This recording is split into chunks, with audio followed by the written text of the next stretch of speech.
le Shin Bet a un certain nombre de procédures qu'il a mis en place depuis de très nombreuses années, qui sont d'application dans tous les aéroports dans le monde.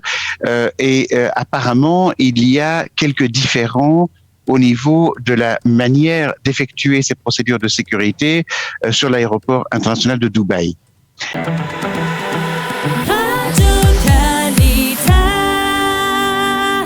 Nous avons le plaisir d'être en ligne avec Maître David Sprecher. Bonjour, Boker Tov. Bonjour.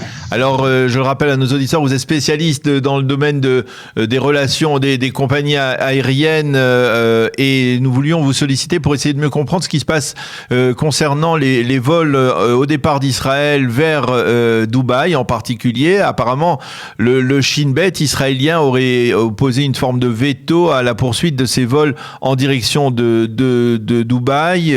Pourquoi ? Expliquez-nous.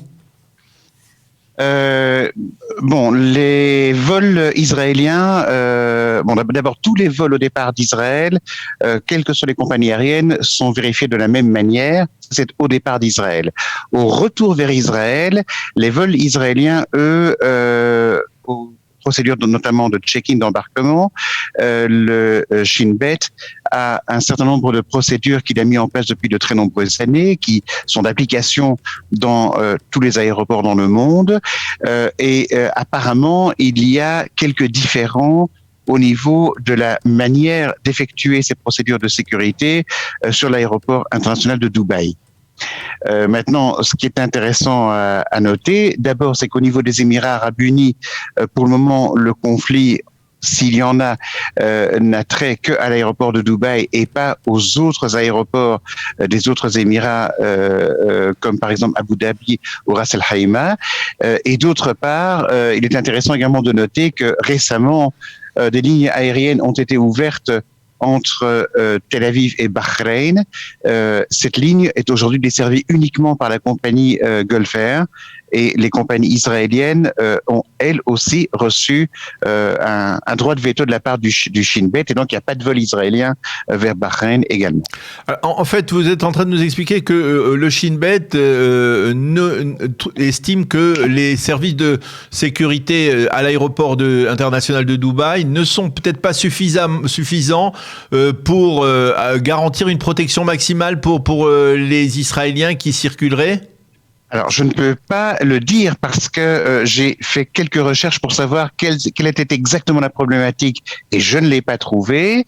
Je peux cependant dire, parce que je me rends très très souvent à Dubaï, que à l'aéroport de Dubaï en tant que tel, il y a des procédures et des procédures assez strictes au niveau de la sécurité et de la sécurité des passagers.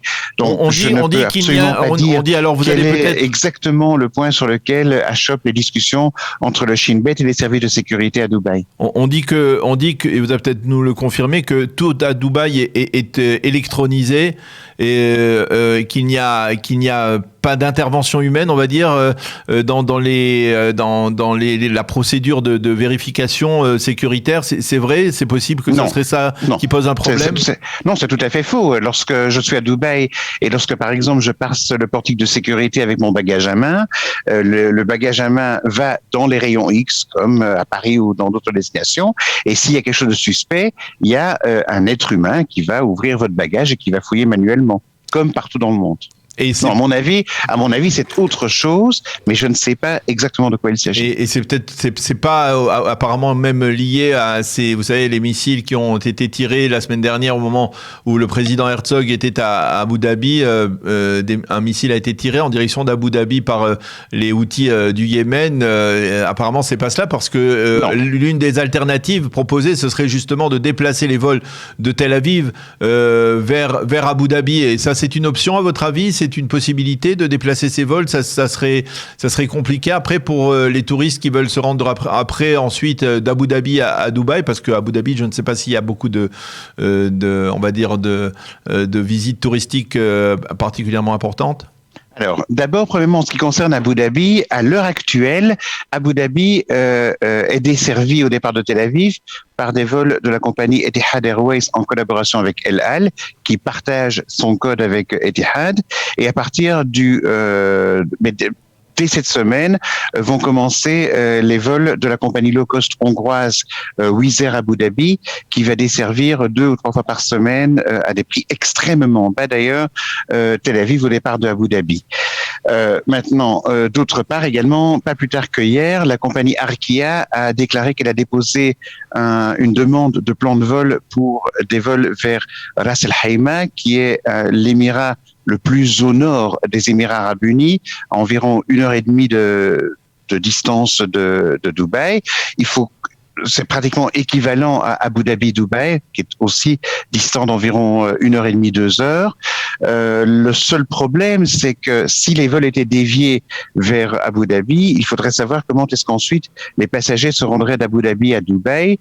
Est-ce que ça serait les transporteurs israéliens qui supporteraient les coûts d'un transport en bus, oui ou non, parce que s'ils ne le font pas, ça risque d'être un petit peu plus compliqué pour les autres passagers. Il faut quand même noter que Dubaï reste desservi vers Tel Aviv par 4 vols quotidiens opérés par la compagnie Fly Dubai, filiale d'Emirates. 4 vols quotidiens de Tel Aviv vers Dubaï. Oui, Fly Dubai est aujourd'hui et de très très loin la plus importante compagnie aérienne vers Dubaï. Cela signifie qu'il y a combien de touristes israéliens qui arrivent chaque jour à Dubaï en moyenne?